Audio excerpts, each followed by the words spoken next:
Puji Tuhan, Shalom Bapak Ibu Saudara, selamat hari Minggu. Kiranya kasih dan anugerah Tuhan turun atas kita sekalian. Selamat tahun baru bagi Bapak Ibu yang mungkin di awal bulan tidak berkesempatan berbakti bersama-sama. Pagi hari ini kita mau melihat kembali di dalam kitab Imamat. Tanggal 1 kemarin kita melihat Imamat secara keseluruhan.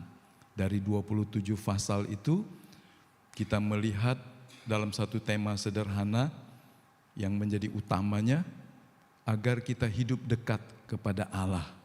Kalau itu mau dipakai untuk resolusi hidup saudara sepanjang tahun ini juga cukup bagus, sangat cocok. Karena banyak hal dalam hidup kita bisa membuat kita terpisah, merenggang dari hubungan dengan Tuhan. Jadi panggilan dari Allah agar umat Israel hidup dekat kepadanya. Allah yang kudus itu memanggil kita agar datang mendekat kepadanya. Jadi ini bukan sebuah inisiatif kita semata-mata. Tetapi Allah yang tak terhampiri itu memanggil kita. Dia mengingininya. Dan sekarang kita masuk bagian yang pertama dari 6 khotbah dari kitab Imamat ini. Kita bisa melihat bahwa korban yang dipersembahkan, yang ada dari pasal 1 sampai pasal 7, itu ternyata menjadi sebuah jalan, akses untuk menuju Allah yang kudus. Bapak Ibu, bagaimanapun juga jarak membuat kita terpisah. Kita bisa mungkin video call dengan orang yang jauh dari kita. Kita bisa mengunjungi dan datang kepada orang yang tinggal di seberang sungai karena ada jembatan. Kita juga bisa pergi ke tempat yang jauh, pulau yang jauh, negara yang jauh, benua yang berbeda. Jika kita menggunakan transportasi udara. Jadi kita bisa melihat bahwa korban yang Allah ajarkan untuk dipersembahkan orang Israel menjadi satu jalan, jembatan untuk menggapai Allah. Manusia tidak mungkin bisa mencapai Allah kalau Allah tidak membuatkan jalan itu bagi manusia. Maka pagi hari ini kita mau melihat bahwa korban adalah jalan menuju Allah yang kudus. Allah memanggil sekali lagi umatnya untuk mendekat kepadanya. Jadi bukan saja kerinduan kita, tetapi ini kerinduan terdalam. Allah yang kudus itu memanggil supaya kita tinggal dekat dengannya. Allah yang kudus itu memilih untuk tinggal di tengah umatnya yang berdosa. Ini sebuah kerinduan yang dalam. Bapak Ibu pasti tidak mudah menyelaminya kalau Anda tidak mengerti siapa Allah yang kita sembah. Ada orang karena kedudukannya tidak mau didatangi, tidak mau dikunjungi, tidak mau direpotkan. Tetapi Allah membuka jalan, memanggil supaya Ia yang kudus itu bisa ada di tengah-tengah umatnya yang berdosa. Ini kan seperti terang yang hendak masuk ke dalam kegelapan. Bagaimana caranya? Itulah korban.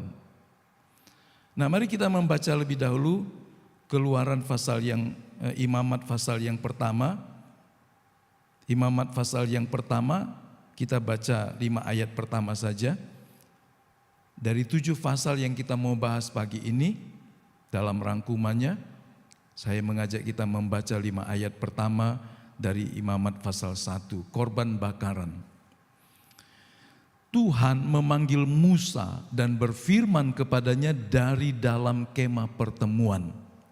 Berbicaralah kepada orang Israel dan katakan kepada mereka, apabila seseorang di antaramu hendak mempersembahkan persembahan kepada Tuhan, haruslah ia haruslah persembahanmu yang kamu persembahkan itu dari ternak, yakni dari lembu atau dari kambing domba. Jikalau persembahannya merupakan korban bakaran dari lembu, haruslah ia mempersembahkan seekor jantan yang tidak bercela. Ia harus membawanya ke pintu kemah pertemuan supaya Tuhan berkenan atas dia. Lalu ia harus meletakkan tangannya ke atas kepala korban bakaran itu, sehingga baginya persembahan itu diperkenan untuk mengadakan pendamaian baginya.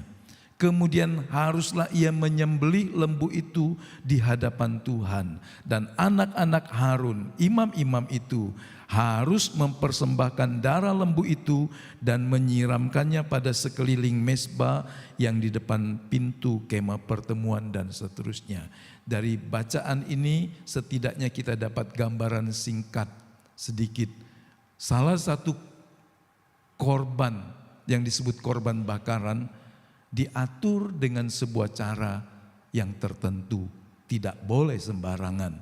Bahkan orang yang mengorbankan ini dia harus menyembelihnya, tetapi upacara berikutnya hanya imam-imam yang ditahbiskan yang melanjutkan dan menyelesaikannya. Jadi kita lihat bahwa seperti kalau kita merenungkannya, pernahkah Bapak Ibu juga merasa satu hari rasanya tidak pantas, tidak layak, merasa takut menghampiri Tuhan? Ada yang pernah mengalami seperti itu? Apa selalu pede datang kepada Tuhan?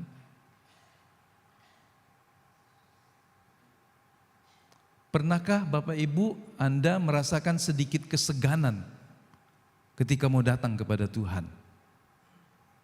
Karena merasa tidak layak. Pernah? Gak pernah semua? Puji Tuhan. Ada waktu ketika kita membiarkan hati kita dikuasai oleh kemarahan, kekecewaan, dan mungkin hal yang lain, dosa yang lain, yang orang tidak tahu tapi kita tahu. Kemudian waktu kita mau berdoa, ada rasa enggan, ada rasa takut karena merasa tidak layak. Pernah begitu? Kalau pernah berarti Anda manusia. Kalau yang tidak pernah berarti dia tidak pernah gagal dalam hidupnya. Atau takutnya dia mati rasa justru. Roh Kudus tidak bisa lagi menemplak, menegur hidupnya. Sehingga setiap kali dia berdoa seperti mesin. Dia lupa bahwa dia sedang menghampiri Allah yang kudus yang ada di sorga. Dan dia manusia berdosa, atau dia sedang melakukan hal yang tidak berkenan kepada Allah, dan itu membuat dia sadar. Apakah saya akan datang kepada Tuhan dalam situasi seperti ini? Tetapi karena engkau ingin supaya masalahmu dibereskan oleh Tuhan, maka engkau akan mendorong hatimu untuk tetap datang dan dekat kepada Tuhan. Sama seperti kalau pagi ini ada orang yang merasa enggan datang berdoa kepada Tuhan di mezbah pribadinya, atau enggan datang ke gereja, apapun alasannya, karena ngantukkah, capekkah, rasa bosankah, atau saudara berkata baru 4 hari yang lalu ke gereja, masa ke gereja lagi? Kita seringkali merasa tidak layak, ada rasa takut untuk menghampiri Allah yang kudus. Itulah yang seharusnya kita pelihara, bahwa kita orang berdosa, tanpa pengantaraan Yesus Kristus dengan korbannya, kita tidak pantas dan kita tidak layak. Kitab Imamat ini dibuka dengan satu kebenaran yang besar, bahwa Allah yang kudus itu berkenan untuk didekati, didiami oleh umatnya. Tapi kalau Tuhan cuma berkata dari tempat yang jauh di sorga, ayo nak, datang kepadaku. Terus kita tanya, Tuhan, saya juga mau datang. Tapi caranya bagaimana? Terbang, mimpi, membayangkan. Adakah sesuatu yang konkret ketika Allah memanggil umatnya untuk datang mendekat kepadanya? Dia menyediakan jalannya, dia menyediakan caranya. Rasul Paulus satu hari pernah menyingkapkan lewat suratnya bahwa dia Allah yang kudus yang bersemayam di dalam terang yang tak terhampiri. Dia bersemayam bertahta di tempat yang kudus yang manusia tidak mungkin bisa datang kepadanya.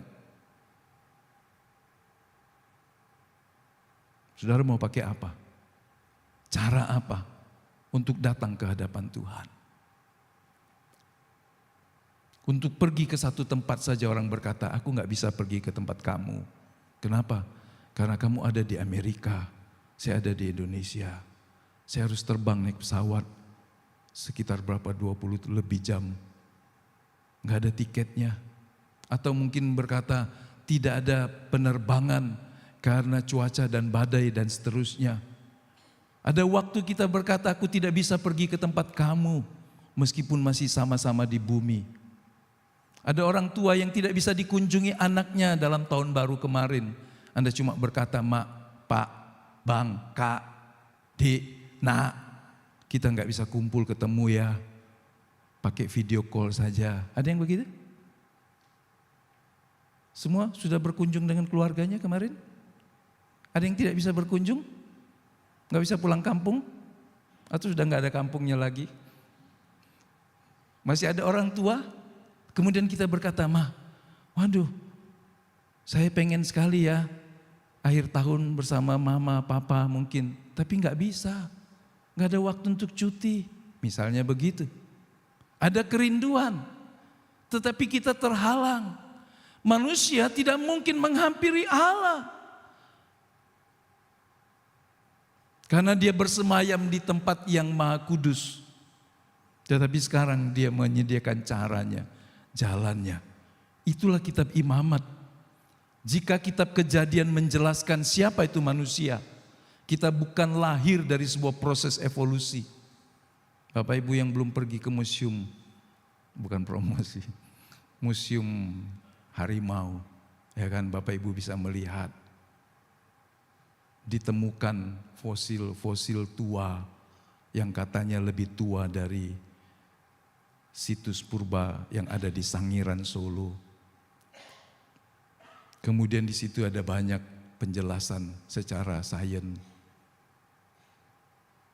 Timbul mungkin pertanyaan, kalau itu mereka hidup jutaan tahun, bumi dan seterusnya, karena teori Big Bang itu. Bagaimana menselaraskannya dengan kitab Kejadian? Pasti penjelasannya ada, meskipun tidak singkat. Tetapi Kejadian pasal 1 ayat 1 dan Kejadian pasal 1 ayat 2 itu ada rentang waktu yang sangat panjang. Jika narator penulis Alkitab, kitab Kejadian itu menjelaskan kisah itu, bukan berarti ayat 1 dan ayat 2 otomatis sama atau waktu yang sama. Itu sebabnya mempelajari Alkitab juga memerlukan sebuah pemahaman yang utuh. Dan kita tidak membahas atau mengeksegese, menafsirkannya menurut pikiran kita. Ayat 1, ayat 2 pasti nyambung. Alkitab pada awalnya tidak punya pasal dan ayat. Itu sebabnya kalau kita membaca kitab Imamat pun, maka ada pasal yang ke-7 sampai ayat yang ke-6 tentang korban-korban dan disambung dengan yang lain. Jadi ada satu rentang waktu yang panjang dan kemudian pasal 6 dari kitab Kejadian menjelaskan ketika Tuhan menghukum dunia dengan air bah, maka air bah selama ratusan hari itu akan juga mengubah susunan karbon dari setiap benda. Saudara lihat ketika ini contoh saja. Saya tidak terlalu yakin 100%. Kopi yang dimakan oleh musang ketika dia keluar jadi kotoran, itu harganya kan mahal. Siapa yang pernah minum kopi musang? Kopi luwak. Satu cangkir berapa? 200.000. Di luar negeri bisa 1 juta. Apa nikmatnya? Apa hebatnya? Orang berkata karena biji kopi itu dimakan, kemudian masuk proses di lambungnya dan kemudian keluar mengalami sebuah perubahan kimiawi. Berapa lama musang menyimpan biji kopi itu? Ketika dia makan kulitnya dan kemudian menyisakan bijinya, berproses di lambung. Kenapa ada orang meyakini? Karena ada orang memang dia berkata, beda Pak, beda betul. Saya minum kopi luwak dan minum kopi biasa, beda Pak. Di lambung gak perih dan seterusnya, dan seterusnya. Berapa lama proses perjalanan dari mulut sampai ke tempat pembuangan dari musang itu? 1 minggu? Wah itu kebelet, sakit itu pasti. Sembelit itu kalau musangnya baru keluar makan 1 minggu, yang saya tahu besoknya dia sudah keluar tuh barang. 2 hari, 3 hari taruhlah. Ya kan? Kalau makan terus Bapak Ibu baru keluarkan 3 hari, 7 hari, orang bilang tuh sakit tuh. Sembelit itu, bahaya itu. Kenapa dalam waktu yang kurang dari 1 minggu biji kopi itu mengalami perubahan kimiawi? Sehingga orang berkata biji kopi biji musang. Kopi yang sudah dimakan musang itu dan kemudian buang jadi kotorannya. Jauh lebih enak karena berubah rasa dan seterusnya. Bayangkan ketika dunia direndam ratusan hari. Kenapa kita tidak yakin seperti sebagian saintis yang percaya Tuhan, percaya Alkitab berkata, itu bisa membuat perubahan karbon yang bisa menjadi setara dengan ribuan tahun atau jutaan tahun. Mungkin itu jawabannya. Jadi kalau Anda pergi sekali lagi ke museum Gua Harimau dan kemudian saudara pikir, kejadian itu cerita tentang Allah ciptakan dunia semuanya dan manusia. Kenapa di sini ada makhluk sekian juta tahun misalnya begitu kan? Tapi ketika kemudian ditayangkan videonya, itu ternyata orang yang datang itu, kelompok orang yang datang itu datang dari Taiwan, suku asli di Pulau Formosa. Jadi lebih muda lagi, tidak seperti yang Homo erectus yang dijelaskan di bagian yang lain. Jadi itu ada dua bagian yang berbeda supaya kita nggak bingung. Saya bukan humasnya. Tapi maksud saya itu sebuah destinasi yang cukup bagus untuk mengedukasi bahwa Allah itu menciptakan dunia dengan semua isinya, dengan hikmatnya, dan sampai hari ini kita tidak pernah bisa menemukan jawabannya yang pasti. Kejadian jelas menjawab siapa itu manusia. Bahwa dia diciptakan segambar dengan Allah, ada nafas hidup Allah. Kita makhluk termulia. Dan kitab Keluaran menjelaskan bahwa ketika mereka dibebaskan dengan tangan Tuhan yang kuat, mereka diselamatkan dari perhambaan. Mereka dibaptis di dalam laut merah, dibaptis dalam tiang awan. Itu tanda kemudian mereka menjadi pengikut Musa menurut 1 Korintus pasal yang ke-10. Maka kitab Imamat, kitab yang ketiga dari Pentateuch ini menjawab pertanyaan besar ini. Bagaimana Allah yang kudus itu dapat terus tinggal di tengah umatnya yang berdosa. Terang dan gelap gak bisa berkumpul.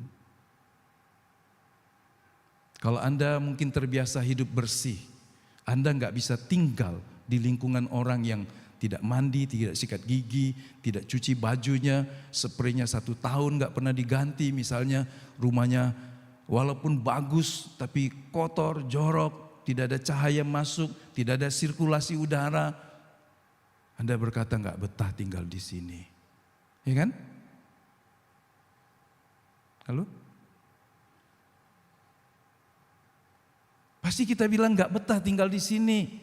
Tempat tidurnya kotor, spraynya kotor, kamarnya kotor, gelap, nggak ada cahaya, nggak ada sinar matahari yang masuk, nggak ada sirkulasi udara. Semuanya penghuni di dalam rumah ini nggak mandi, nggak sikat gigi dan seterusnya dan seterusnya. Saudara nggak betah. Bisa bayangkan lebih dari itu, Allah yang kudus itu bagaimana cara dia bisa bertahan, berdiam di tengah umatnya yang berdosa. Bukankah ini kehendak Allah sendiri? Dia berkata, datanglah mendekat kepadaku.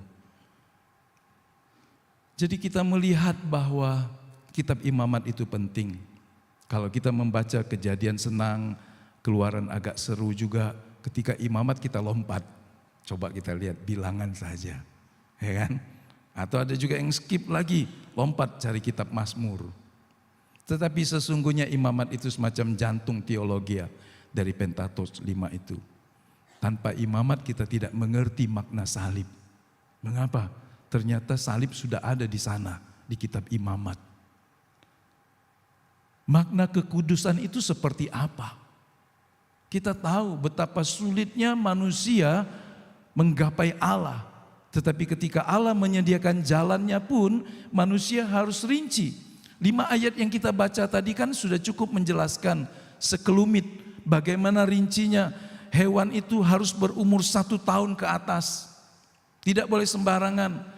Lembu atau sapi itu, atau kambing domba, atau burung tekukur kalau dia nggak punya uang. Dia harus punya sebuah kualifikasi lolos uji. Tidak bercacat, tidak bercela. Jadi kita tahu untuk disucikan, untuk diampuni, binatang korbannya juga harus terpilih. Gak boleh binatang korbannya yang matanya rusak, kulitnya rusak dan seterusnya. Ini aja cukuplah kan yang Tuhan mau ambil cuma darahnya. Enggak begitu. Jadi kita tahu makna kekudusan dari kitab imamat. Kita tahu karya salib itu luar biasa mahal. Sangat mulia dan berharga melalui kitab imamat. Bayangkan jika kita harus setiap hari mempersembahkan korban. Bangkrut kita.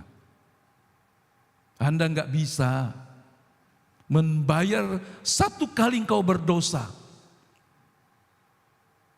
dengan darah yang diminta. Mahal. Makna perjamuan kudus yang kemarin kita lakukan, kita tahu itu pengorbanan yang mahal. Cara Allah untuk tinggal bersama dengan umatnya. Bahkan tanpa kitab imamat kita pahami, makna hidup Kristen itu sendiri bisa kita tidak pahami. Karenanya banyak orang Kristen tidak bertanggung jawab dengan keselamatannya. Dia cuma ke gereja, dia tidak menghargai korban Kristus di kayu salib. Dia tidak menghargai hubungan yang dibuka Allah setelah jalan tertutup ribuan tahun.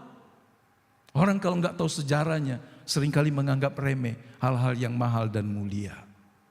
Padahal dia nggak mampu membelinya. Tapi ketika diberikan cuma-cuma kepadanya, dianggap remeh dan tidak dihargai. Sampai Tuhan berkata, beri mutiara kepada babi, maka sama diinjaknya juga. Mutiara yang mahal berharga menjadi tidak berharga karena diberikan kepada babi. Tapi orang yang tahu nilai, dia berkata mutiara mahal. Untuk menjadi mutiara perlu penderitaan dari kerang-kerang itu. Ketika makhluk asing datang masuk ke tubuhnya, dia terluka, dia mengeluarkan salivanya untuk menutupi supaya makhluk asing itu tidak terus-menerus membuat dia menderita. Tapi itu penderitaan panjang. Mutiara produk dari penderitaan. Sehingga kalau saudara bisa beli mutiara, berapapun harganya mungkin 1-2 juta mungkin, tapi nilainya lebih dari 1-2 juta. Karena mutiara itu dihasilkan dari penderitaan sang kerang. Jadi makna hidup Kristen kadang-kadang tidak bisa dipahami kalau orang tidak mengerti kebenaran ini. Hari ini kita mulai sebuah perjalanan rohani yang mendalam, yang transformatif, yang bisa mengubah hidup kita melalui kitab imamat. Itulah tujuan saya, itulah tujuan kita melakukan perjalanan dari kitab Kejadian sampai nanti selesai kitab Wahyu. Gak tahu kapan waktunya. Selain kitab hukum imamat itu, kitab ini juga bisa menjadi sebuah jendela kecil, sebuah teropong untuk melihat apa? Untuk melihat hati Allah yang kudus. Anda bisa melihat hati Allah yang kudus, yang penuh dengan belas kasih melalui kitab imamat. Anda bisa melihat Allah yang tinggal di dalam terang yang tak terhampiri itu, memberi jalan untuk kita mendekat kepadanya. Kita juga bisa melihat Allah memberi jalan untuk kita datang kepadanya. Ini sebuah teropong untuk kita bisa melihat. Jangan kita berkata, Tuhan suruh saya dekat kepadanya. Caranya bagaimana? Dari kitab Imamat kita banyak melihat dan belajar itu. Saya mengajak kita untuk melihat 3 hal dari 7 pasal ini. Yang pertama, Allah yang kudus itu sekali lagi memanggil dari kemah pertemuan. Ayatnya sudah kita baca ayat 1. Tuhan memanggil Musa dan berfirman kepadanya dari kemah pertemuan. Tuhan memanggil. Ini bukan kalimat biasa. Ini bukan kalimat enteng. Kalau kita ingat Keluaran, kitab Keluaran, pasal 40 penutup dari kitab Keluaran, ketika Allah hadir di atas kemah suci di tengah-tengah umat Israel, maka tempat itu penuh dengan kemuliaan Allah. Ketika kemuliaan Allah turun ke atas kemah suci, Musa nggak bisa masuk ke ruang kudus. Musa nggak bisa masuk lagi ke pelataran. Tempat itu dipenuhi dengan kemuliaan Allah. Orang Israel cuma bersujud di seputaran kemah suci. Mereka tidak bisa menembus kemuliaan itu. Tetapi di dalam ayat 1, Imamat 1 tadi, Tuhan memanggil Musa untuk datang kepadanya. Jadi kita bisa berkata ayat 1 ini adalah sebuah pintu yang terbuka setelah kitab Keluaran. Kemuliaannya memenuhi dan Musa tidak punya akses masuk. Imamat menjelaskan bagaimana manusia, bagaimana Musa bisa masuk ke hadirat Allah. Karena dia membuka jalannya. Artinya Allah itu tidak menjauhkan dirinya karena ia kudus. Tetapi ia memanggil karena kasihnya. Tetapi dalam kekudusannya dia memanggil Musa. Ayo Musa, kasih tahu umat Israel, kalian orang berdosa bisa datang menghampiri aku. Kalau engkau memberikan persembahan-persembahan korban sebagai tanda pengampunan pendamaian atas dosamu. Imamat bukan hanya tentang kitab bagaimana menjelaskan manusia harus atau berusaha naik kepada Allah. Tetapi Allah yang membuka jalan supaya manusia bisa mendekat kepadanya. Wah, hebat. Ini seperti sebuah relasi yang hebat di dalam kekristenan. Agama itu berusaha mencari Allah, tapi kekristenan adalah Allah yang datang mencari manusia. Tapi seringkali orang Kristen juga lari sembunyi, seperti Adam. Setelah sadar dia berdosa, Tuhan panggil Adam, Adam di mana engkau? Adam lari, menghindar, menjauh. Pagi hari ini, Anda jangan lagi menjauh dari Tuhan. Amin. Situ di sebelahnya. Jangan lagi menjauh dari Tuhan. Kalau demi sesuap nasi, demi makan, demi karir, demi jabatan, demi kekayaan, engkau menjauh dari Tuhan, satu hari engkau tidak lagi bisa berjumpa dengan Tuhan karena waktumu selesai. Alkitab berkata dengan jelas seperti Yesaya berkata, carilah Tuhan, hampiri Dia selama Ia berkenan untuk didekati. Ada waktu ketika kasih karunia selesai buat kita. Kita tidak bisa lagi menghampiri Tuhan. Jadi Allah sekarang membuka jalan supaya manusia yang berdosa bisa mendekat kepadanya. Allah memanggil bukan untuk menghukum, tetapi untuk mengundang, ayo masuk dalam persekutuannya. Karenanya kita harus merespon dengan cara yang benar. Karena panggilan ini mulia, anugerah yang besar. Bagaimana mungkin sang raja yang di tempat maha tinggi berkata, mari engkau bisa datang kepadaku. Kalau engkau menerima undangan untuk bersilaturahim, pergi berkunjung ke orang yang besar, ke pejabat hebat, ke pengusaha di tingkat mungkin nasional, kau berkata, wah bisa datang ke rumahnya, satu kehormatan. Ya kan? Kalau Anda bisa menghampiri Tuhan karena Dia menyediakan jalan bagimu, hormati dan hargai itu. Allah memanggil kita bukan hanya untuk mengenal hukum-hukumnya, tapi supaya kita juga paham hatinya Allah. Dia bukan seperti hakim yang siap menghukum, tapi Dia seorang Allah, satu pribadi Bapa yang penuh dengan belas kasih. Tapi tidak berarti orang yang mempermainkan anugerahnya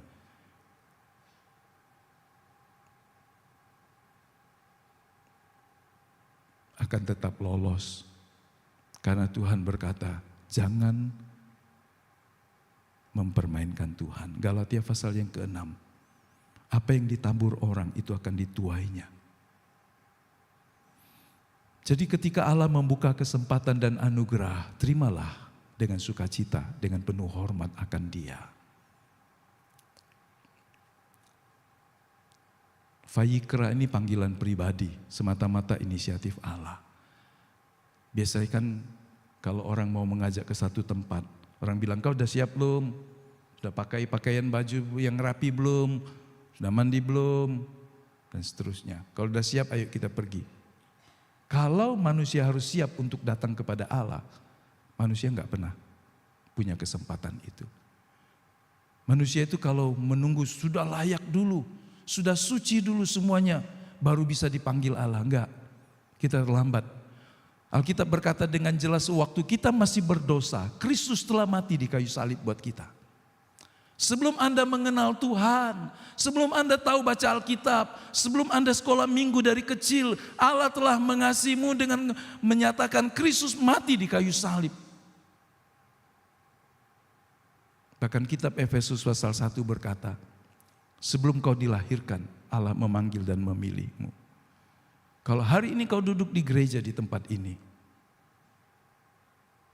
menerima panggilan Allah, menerima pengampunan dan penebusan dosa oleh karya Kristus, itu karena Allah memanggil dan memilihmu sebelum kau lahir. Itulah keajaiban panggilan Allah. Jadi bukan sekedar kebetulan, tetapi Dia memanggil untuk menjadi milik kepunyaannya. Itu Efesus pasal 1 ayat 1 sampai 3. Bapak Ibu bisa membacanya dan akan kagum akan panggilan dan pilihan Allah. Ada banyak orang di sekitar kita, tetapi engkaulah yang menerima panggilan itu. Itulah yang sering disebut predestinasi. Sebelum kita lahir, sebelum kita ada, Tuhan tahu respon kita.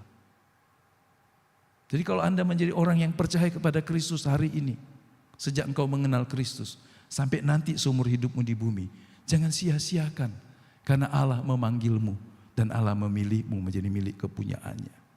Allah memanggil kita. Jadi jadilah orang yang menghargai panggilan itu. Karena inisiatif Allah lah kita bisa menjadi anak-anaknya.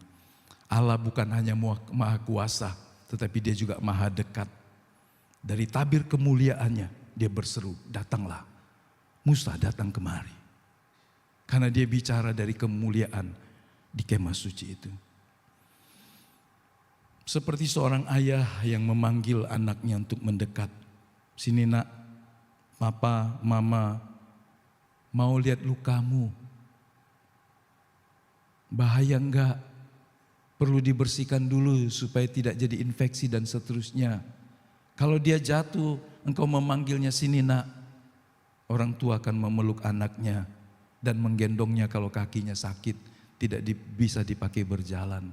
Seperti itulah Allah memanggil ketika kita berdosa. Dia berkata, ayo datang kepadaku. Amin. Jangan ngantuk saudara. Bawa ada kopi, boleh minum, tapi nanti sudah habis ibadah.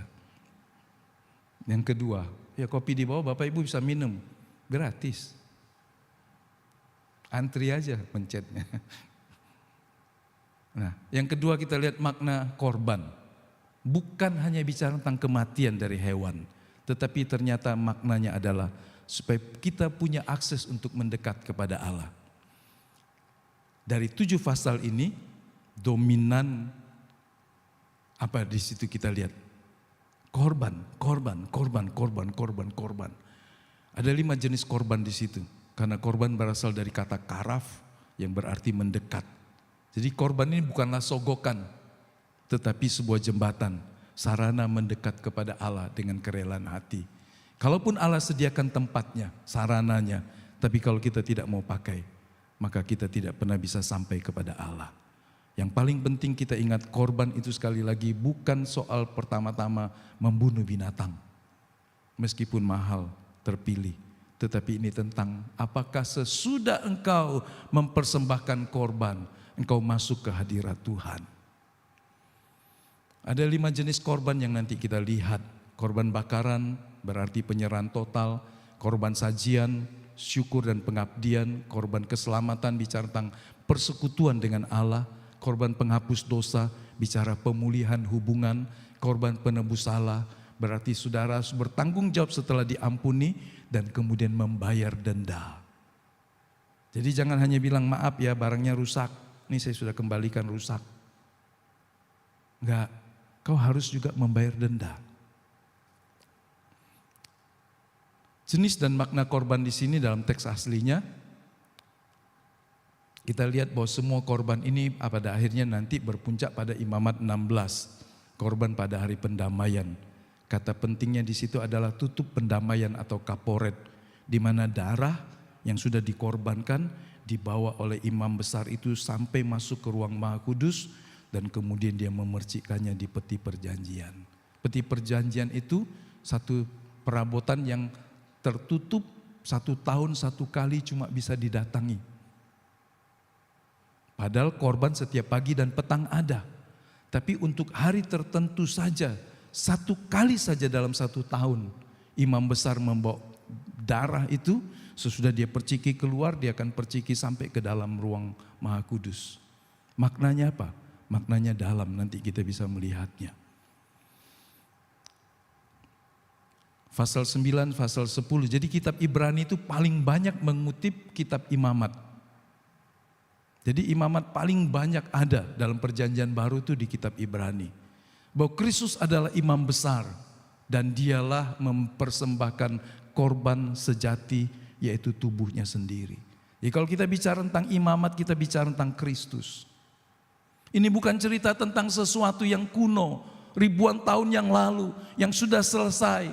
Enggak, ini memang sudah selesai, tetapi karyanya bergema sampai ke Golgota. Dan kita bisa hidup hari ini, diampuni, dikuduskan dan masuk dalam persekutuan dengan Tuhan. Bahkan ketika kita merasa tidak layak, dengan memohon pengampunan oleh darah Yesus, saudara bisa masuk ke hadapan Allah. Karena korban Yesus. Jadi kita bisa melihat rentang waktu yang sangat panjang, bukan hanya selesai di Golgota, tapi sampai hari ini kuasa pengampunan itu masih ada. Jadi sangat baik untuk kita melihatnya. Seorang Anastasius berkata, apa yang tidak ditebus tidak dapat disembuhkan. Nggak bisa. Hanya bagian hidup tertentu yang Anda tidak izinkan Allah menebus hidupmu. Kadang-kadang orang berkata, biarlah hatiku percaya, mulutku nggak usah perlu dikuduskan. Kadang orang berkata, biarlah tubuhku tapi pikiranku nggak usah dikuduskan. Tanpa memahami Imamat, salib itu hanya menjadi simbol penderitaan. Nggak ada guna. Tetapi salib adalah pendamaian yang mahal yang disediakan Allah bagi manusia berdosa. Bisakah kita melihat salib bukan sekedar simbol penderitaan Yesus, tetapi di baliknya itu adalah sebuah makna yang tidak pernah kita bisa pikirkan. Bagaimana Allah menyediakan jalan pendamaian supaya manusia berdosa bisa datang kepadanya. Imamat menolong kita untuk melihat betapa dahsyatnya pendamaian yang dikerjakan Yesus. Kenapa saudara? Nanti sampai pada korban-korban itu. Allah menyediakan jalan untuk mendekat. Jadi nggak bisa sembarangan, saya mau datang kepada Tuhan karena dia sudah panggil saya. Saya tidak layak juga saya datang, saya akan mati saudara. Kitab Imamat menjelaskan kalau engkau menghampiri Allah dengan cara yang salah, engkau mati. Karena Allah itu kudus. Bukan karena Allah memanggil engkau, maka engkau bisa sembarangan datang kepada Allah dengan ngawur. Kita akan mati. Hofni Pinehas mati. Anak-anak imam besar dan ada juga imam-imam mati ketika membawa persembahan yang salah. Jadi kita harus berpikir bahwa Allah yang kudus, yang membuka jalan tetaplah Allah yang kudus. Dan Anda harus menghampirinya sesuai dengan pimpinan perintahnya. Anda nggak bisa datang menghampiri Tuhan semaumu. Anda nggak bisa juga menghadap bupati semaumu. Celana pendek, kaos singlet, pakai sendal jepit, rambut nggak sisir. Pak Bupati, saya datang. aku kan wargamu. Boleh begitu? Baru kepada bupati saja kita sudah harus repot. Bagaimana mengunjungi presiden? Bagaimana mengunjungi orang-orang hebat? Anda harus menyiapkan dirimu, pantas. Pimpinanmu panggil, sini datang ke kantor. Besok temuin saya. Mau kita harus siap semua kan? Nanti pasti mungkin dia tanya ini, tanya itu, siapkan semua berkasnya. Pakaian juga harus pantas. Bagaimana kita menghadap Tuhan dengan sembrono? Gak bisa. Ketika dia menyediakan jalan untuk mendekat, kita harus menanggapinya dengan cara yang benar. Korban melambangkan pengganti dan penyucian.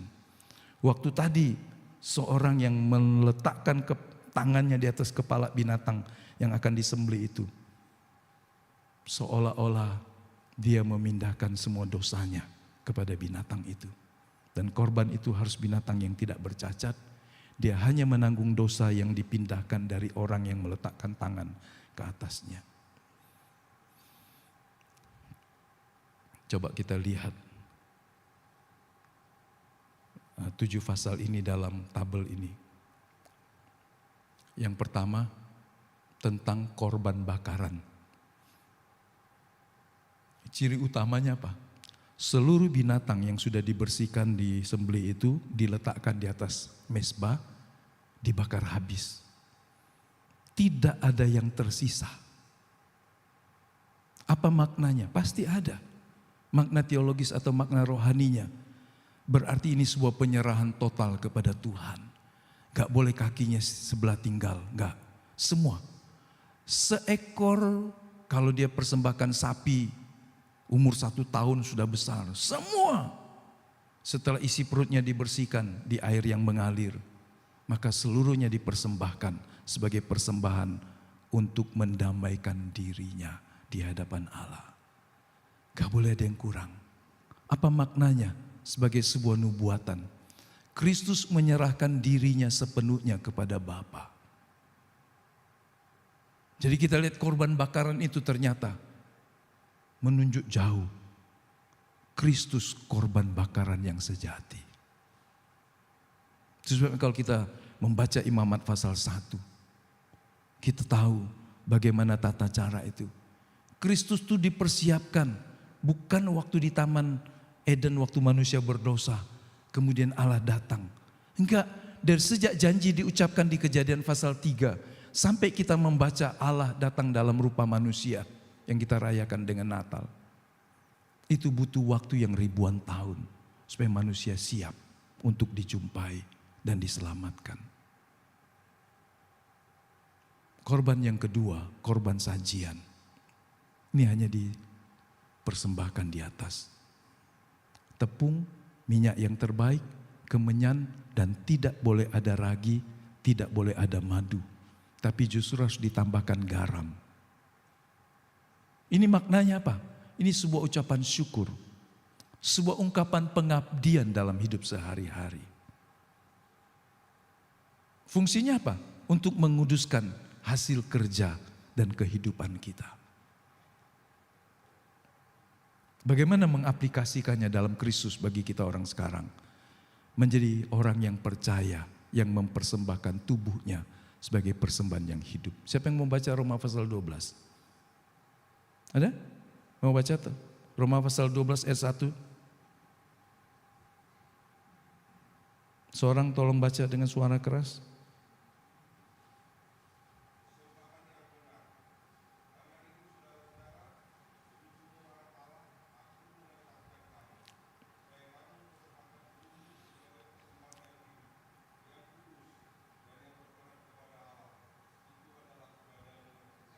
Ya, jadi ibadah yang sejati itu bukan hanya duduk di gereja setiap minggu, setiap ibadah, tapi hidupmu, tubuhmu, pikiranmu, seluruh jiwamu tidak dipersembahkan.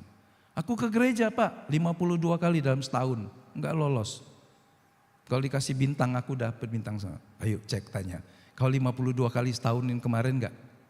Ini baru hari keempat kan? Masih ada 51 minggu lagi.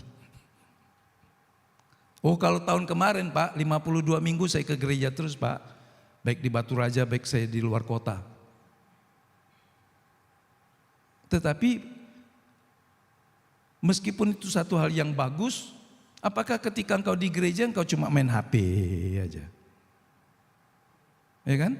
Atau engkau memakai handphonemu untuk mencari ayat? Ada orang sampai berkata begini, aku kalau ke gereja enggak mau selulernya dihidupin. Bagus juga. Supaya enggak terganggu. Karena kalau Anda ke gereja mau buka ayat pakai handphonemu yang masuk notifikasi. Ding dong, ding dong, ding dong. COD-nya udah masuk. Terus dia bilang, sebentar nanti aku masih di gereja. Taruh aja sama mbak itu. Ya kan? Ayo, kalau Anda pakai HP, matiin selulernya. Supaya Anda bisa fokus. Jadi saya tahu, saya nggak perlu curiga dan saya tidak akan mencurigakan saudara. Kalaupun di gereja pakai handphone terus, saya berpikir baik, kau cari ayat. Amin. Jadi jangan pula sebelah lihat, dia ini main HP terus dari tadi. Enggak, saudara bilang, selulerku, datanya aku matiin, ini mode pesawat. Ya kan? Betul? Ayo, bisa enggak? Itu salah satu bentuk tanggung jawabmu dalam ibadah. Coba periksa sekarang, HP-mu mode pesawat bukan? Lalu salah satu bentuk saudara, karena ketika engkau membaca lebih banyak notifikasi yang masuk, padahal engkau sebetulnya mempersembahkan tubuhmu untuk satu ibadah, ya 1 jam, 2 jam, dari 168 jam. Kalau Anda cuma kebagian waktu ibadah hanya hari Minggu, 168 jam, 2 jam total Anda persembahkan, enggak rugi saudara. Enggak ada yang rugi kalau apa yang sudah persembahkan kepada Tuhan. 1 Korintus 15:58, semua yang kau lakukan untuk Tuhan dalam persekutuan dengan Tuhan tidak akan sia-sia. Percayalah, waktu yang kau berikan buat Tuhan, Tuhan memperhitungkannya. Sikapmu yang penuh tanggung jawab ketika engkau beribadah, ketika engkau membaca Alkitab, itu diperhitungkan Tuhan. Jadi inilah maknanya korban sajian, mempersembahkan hidup jadi persembahan yang rohani. Yang ketiga, korban keselamatan, pasal 3 dari imamat. Hebat kita, satu pasal. Sekarang udah imamat pasal 3. Sebagian dibakar, sebagian boleh dimakan bersama-sama. Wah, enak ya. Maknanya apa? Damai sejahtera dan persekutuan dengan Allah. Dengan Allah dan dengan manusia. Jadi setelah dipersembahkan, sebagian boleh dimakan bersama. Berarti ketika kita memberikan persembahan kepada Tuhan, mengucap syukur buat Dia, kehidupan kita juga bisa berbagi kepada sesama untuk jadi berkat. Karena fungsinya begitu, merayakan hubungan yang dipulihkan. Yang rusak hubungan kita dengan Tuhan, pertama-tama, waktu kita berdosa. Dan yang kedua, hubungan dengan sesamamu, itu jadi rusak. Kalau engkau berdosa kepada suamimu, maka yang rusak dua, kepada Tuhan dan kepada suamimu. Kalau engkau berdosa dengan istrimu, yang rusak adalah dua hubungan itu, hubunganmu kepada Allah. Sebab Yusuf berkata, bagaimana mungkin aku berdosa kepada Tuhan? Jadi ketika kita berbuat salah, kita melanggar dan merusak hubungan kita dengan Allah dan juga dengan sesama. Kristus adalah damai sejahtera kita, sehingga kita bisa mengalami sukacita. Yang keempat, korban penghapus dosa. Dari pasal 5 sampai pasal 4 sampai pasal 5 ayat 13. Ini bicara tentang dosa yang tidak disengaja. Penyucian dari dosa dan kenajisan, memulihkan kekudusan di hadapan Allah. Kristus menjadi korban penghapus dosa yang disengaja maupun tidak. Kadang-kadang kita buat dosa, kesalahan yang tidak disengaja. Perlukah kita meminta pengampunan? Perlu. Dan yang kelima, korban penebus salah. Inilah yang tadi saya maksudkan, ada restitusinya, ada dendanya yang harus dibayar. Jumlahnya ditentukan 20%. Itulah yang dilakukan oleh Sakeus. Waktu dia bertobat, dia tahu hukum ini, saudara. Sakeus itu pemungut cukai, dia tahu hukum ini karena dia orang Yahudi. Dia anak Abraham. Tapi karena dia sibuk cari uang, dia terjerumus dalam keinginan untuk jadi kaya dengan cara yang salah. Tapi waktu Tuhan datang kepadanya, dia berkata, Tuhan, setengah hartaku kuserahkan, kubagikan kepada orang miskin. Kalau ada yang kuperas, aku ganti. 20%? 20% itu kan berarti 1/5. Kalau ada orang yang kuperas, ku ganti 20%. Enggak baca Alkitab. Sakeus waktu bertobat dia bilang apa? Setengah hartaku kuserahkan kepada, ku bagi orang miskin. Kalau ada orang yang kuperas, ku ganti berapa? 4 kali lipat, 400%. Tuntutan Taurat cuma minta 20%. Sakeus rela mengorbankan 400% kekayaannya. Kalau ada orang yang dia peras. Wow. Bagi orang yang sudah diselamatkan seperti Sakeus, dia tahu nilai keselamatan jauh lebih mahal dari jumlah uang yang dia punya. Kalaupun dia sekarang gak punya uang sebanyak dulu, gak apa-apa. Asal dia menerima pengampunan. Itulah yang dibahasakan Daud ketika dia berbuat dosa dan Tuhan mengampuninya. Dalam Mazmur 31-33 kita lihat itu. Betapa bahagianya orang yang dosanya tidak diperhitungkan Tuhan. Saudara, kalau kita berdosa, kemudian Tuhan perhitungkan, ngeri saudara. Saudara sudah lihat orang yang jatuh pada pinjol? Jangan ya. Bunganya beranak lagi, dan beranak lagi. Dulu pinjam cuma 1 juta, pakai pay letter. Telat bayar, tidak bayar, terakhir ditagih 20 juta. Kok bisa? Beranak terus. Kalau Tuhan mengejar dosa kita dengan keadilannya, kita kewalahan saudara. Itu sebabnya pemazmur berkata, berbahagialah orang yang dosanya diampuni dan tidak diperhitungkan Tuhan. Bangun pagi aja melek kita sudah berdosa. Mau tidur juga berdosa. Tidur juga mimpi berdosa. Coba kita bangun dari pagi sampai malam, tidur lagi, berapa kali berdosa? Orang mimpi berdosa bisa enggak? Dia mimpi, ini suami yang jahat. Dia pukul, dia hajar, mumpung enggak bisa balas. Dia bangun, Pak salah, aku tabok kau ya. Tapi mimpinya dia puasin. Bisa enggak? Pernah enggak saudara dipukuli istrimu atau suamimu? Kemarin saya juga begitu, tapi bukan karena dendam. Tiba-tiba saya mimpi seperti apa dan kemudian saya melawan kuasa kegelapan. Saya mengusirnya. Terus istri saya bilang, Pak, ngapa tabok ya aku katanya. Soalnya saya enggak nabok kepalanya, saya dorong kepalanya. Karena saya berkata, dalam nama Yesus enyala engkau iblis. Kemudian yang saya dorong kepala istri saya. Coba bayangkan kalau sebelum tidur saya jengkel. Kemudian saya mimpi dan saya tabok iblisnya. Pak bok. Kemudian istri saya bangun besok pagi benjol semua. Kita bisa berdosa. Lagi tidur. Kalau kita ada dendam, ada kebencian, kemarahan. Waktu tidur inilah aku bisa balas bos yang di kantor. Besok pagi kita bilang, Pak, selamat pagi. Ngapa kau baiknya hari ini? Dalam hati dia bilang, karena aku sudah nabok kau tadi malam. Bisa enggak begitu saudara? Seringkali kita tidak bisa melawan. Tapi waktu mimpi kita melawan. Awas dia kalau mimpi. Wow. Berpikirlah bahwa ketika kita berbuat salah dan kemudian diampuni, itu kebahagiaannya luar biasa. Bisa berkata amin? Kristus menanggung kesalahan kita sepenuhnya. Tidak ada yang tersisa. Dia berkata sudah selesai. Dosa nakal, dosa jahat, dosa porno, dosa semua dia tanggung di kayu salib. Dia cuma minta satu, jangan berbuat dosa lagi. Si tahu di sebelahnya. Si tahu lah. Saya mau lihat tangan saudara, kasih saudara.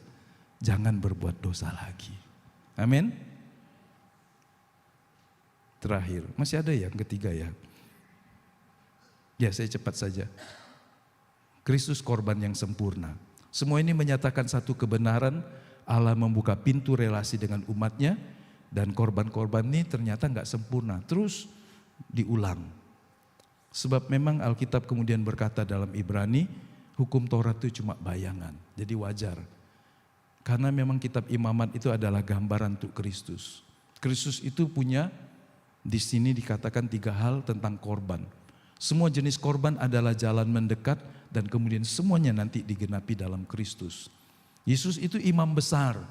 Harun imam besar, tetapi Harun mati. Kristus imam besar yang tidak pernah mati. Melalui pengantara umat dapat menghampiri. Melalui pengantaranya umat dapat menghampiri Allah. Jadi Kristus adalah pengantara yang satu-satunya dan yang hidup. Kristus adalah imam besar sejati. Tugas imam besar itu dua fungsinya. Dia mewakili Allah untuk kepentingan umat dan kemudian dia mewakili kepentingan umat menghadap Allah. Itu imam besar. Imam. Jadi kalau saudara jadi imam dalam keluargamu, Anda membawa keluargamu berdoa, menyerahkan kepada Tuhan. Kemudian ketika engkau mewakili Allah, engkau memberkati istrimu, anakmu, dan seterusnya.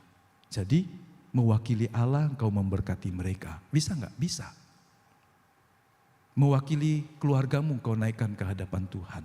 Itulah fungsi imamat. Pendamaian. Bukan hanya menutupi dosa, tetapi menyucikan hati. Kalau hukum Taurat cuma menutupi, tapi Yesus menghapus dosa. Hebat mana? Di belakang dinding ini sebetulnya kan kadang-kadang ada yang kotor sebelumnya. Dempulnya lah, coretan ini itu, tapi ketika dicat semua tertutup. Tapi kotorannya masih hilang. Hilang enggak? Masih ada kan? Cuma ditutup. Tapi Yesus darahnya menghapus dosa. Beda ya. Hukum Taurat itu cuma menutup dosa, darah lembu, darah domba. Nah, setiap korban di imamat itu bayangan dan Kristus adalah wujud aslinya. Penutup. Allah memanggil kita untuk mengenal hatinya dan hukumnya. Pertanyaan terbesar, apakah kita hidup dengan telinga yang mendengar panggilan Allah? Pagi hari ini Allah memanggil engkau untuk mendekat kepadanya. Maukah engkau meresponnya? Jangan bilang aku enggak pantas, aku enggak layak. Tapi dia berkata, memang engkau tidak pantas dan engkau tidak layak, tetapi aku sudah menyediakan jalan pengampunan dosa bagimu. Dengarlah panggilan Tuhan. Mendekat kepada Allah bukan karena kita pantas, tapi karena Kristus menjadi jembatan pengantara kepada Bapa. Itulah yang dalam Ibrani pasal 10. Kita sekarang mempunyai keberanian untuk masuk ke tempat kudus oleh karena darah Yesus. Jadi bukan karena darah kita, bukan karena darah pendeta, bukan karena darah orang tua, tapi karena darah Yesuslah kita bisa menghampiri tahta Allah di tempat yang maha kudus itu. Coba saya mau mengajak kita membaca ini. 1, 2, 3. Mendekatlah kepada Allah dan Dia akan mendekat kepadamu. Kalau kita ganti, menjauhlah dari Allah, maka engkau tidak akan pernah ada di dekatnya. Ya kan? Selama kasih karunia tersedia, ayo, Dia akan mendekat kepadamu. Miliki kerinduan untuk mengenal Allah yang kudus, bukan sekedar tahu hukum-hukumnya, tetapi kita mengalami hadiratnya. Saya undang kita sekalian berdiri, kita berdoa.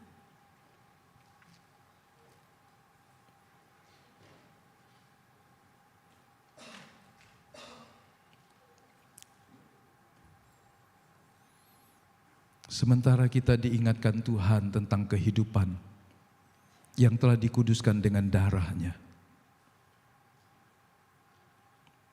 maka saya mengajak kita meresponi panggilan Tuhan. Kita semua orang berdosa, tetapi karena anugerah dan korban Kristus, kita bisa menghampiri tahta Allah. Betapa mahalnya pendamaian itu. Di luar Kristus, orang berusaha untuk mencari Tuhan, untuk dekat dengan Tuhan, untuk menerima pengampunan dan pendamaian. Di luar Kristus semua orang hanya berkata mudah-mudahan, semoga. Tetapi pagi hari ini kita dengan jelas memahami korban Kristus adalah satu kali terjadi di kayu salib dan kuasanya masih berlaku sampai hari ini. Maukah engkau membuat keputusan pagi ini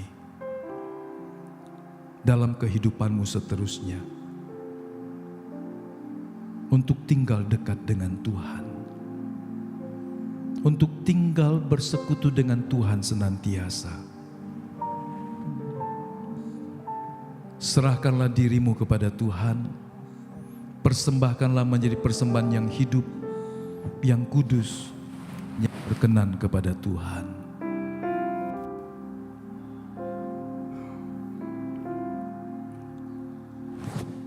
Apakah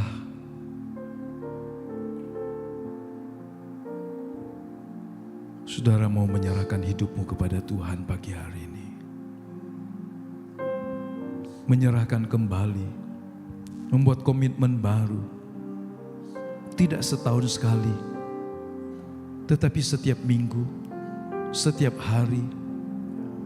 Karena hidup yang dipersembahkan kepada Allah bukanlah korban yang mati, tapi korban yang hidup, dan itulah dirimu sendiri. Kalau engkau mau mempersembahkan hidupmu kepada Tuhan, kau dapat meletakkan tanganmu di dadamu dan berdoalah kepada Tuhan. Saya akan berdoa buat orang yang meresponinya.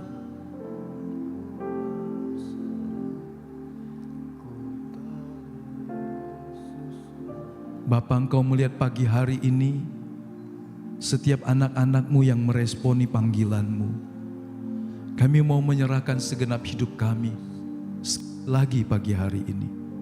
Tubuh, jiwa, roh kami menjadi milik kepunyaan Allah, dikuduskan, diperdamaikan dengan Allah, diperdamaikan dengan orang-orang di sekitar kami, baik orang tua, anak, pasangan kami, orang-orang di sekitar di tempat dunia kerja kami. Tuhan, kami mempersembahkan seluruh hidup kami. Teguhkanlah hati kami untuk terus berjalan bersama Tuhan di setiap hari, di sepanjang tahun ini, bahkan di sepanjang umur hidup kami. Jangan biarkan kami membuat keputusan yang salah, memilih untuk menjauh, memilih untuk mengabaikan panggilan Allah. Tetapi Engkau teguhkan hati kami untuk mengasihi Engkau dengan segenap hati, segenap jiwa, segenap kekuatan, segenap akal budi kami, sampai nafas terakhir kami dalam hidup kami. Dan pakailah kami jadi berkat melalui perkataan kami, perbuatan kami, pekerjaan kami, kesaksian hidup kami, talenta, harta benda, posisi kami, apa yang Allah percayakan dalam hidup kami ingin menjadikan itu sebagai pengabdian kepada Allah di tempat kami sehari-hari. Jadikan kami terang yang bercahaya, jadikan kami tangan yang terulur untuk menolong orang lain, jadikan kami berkat melalui seluruh kehidupan kami. Utuslah kami dalam keluarga, di tengah kerja, di tengah pergaulan, sebab kami adalah anak-anak Allah yang Maha Tinggi, yang telah menerima kami, mendamaikan kami, menjadikan kami milik kepunyaan-Mu sendiri. Terima kasih banyak Bapa. Ini doa kami bagi hamba, bagi anak-anak-Mu. Berkatilah juga para pemuji, pemusik, multimedia, asyir, kami semua yang telah berbakti kepada Tuhan. Berkatilah persembahan-persembahan syukur kami, persembahan kasih kami, semuanya datang dari Tuhan dan kami persembahkan untuk hormat kemuliaan nama-Mu. Terima kasih banyak Bapa. Kami akan berpisah satu dengan yang lain dan Tuhan menjadikan kami berkat bagi orang-orang di mana kami berjumpa di sepanjang hari ini. Dalam nama Tuhan Yesus Kristus. Haleluya. Kekasih-kekasih Tuhan, pulanglah dengan membawa berkat dari Allah Bapa, kasih karunia dari Tuhan Yesus Kristus, dalam persekutuan Roh Kudus, menyertai dan memampukan engkau untuk hidup kudus, hidup dekat dengan Tuhan, dan menjadi saksi bagi nama dan kemuliaan Tuhan. Sampai Tuhan membawa engkau masuk dalam kemuliaannya, dalam kerajaan yang kekal selamanya bersama Tuhan. Haleluya, haleluya, amin.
Amin. Selamat hari Minggu, Tuhan berkati kita.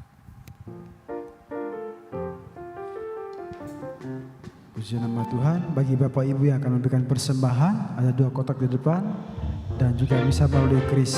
Selamat hari Minggu, Tuhan Yesus memberkati. Sampai kita berjumpa di minggu yang akan datang.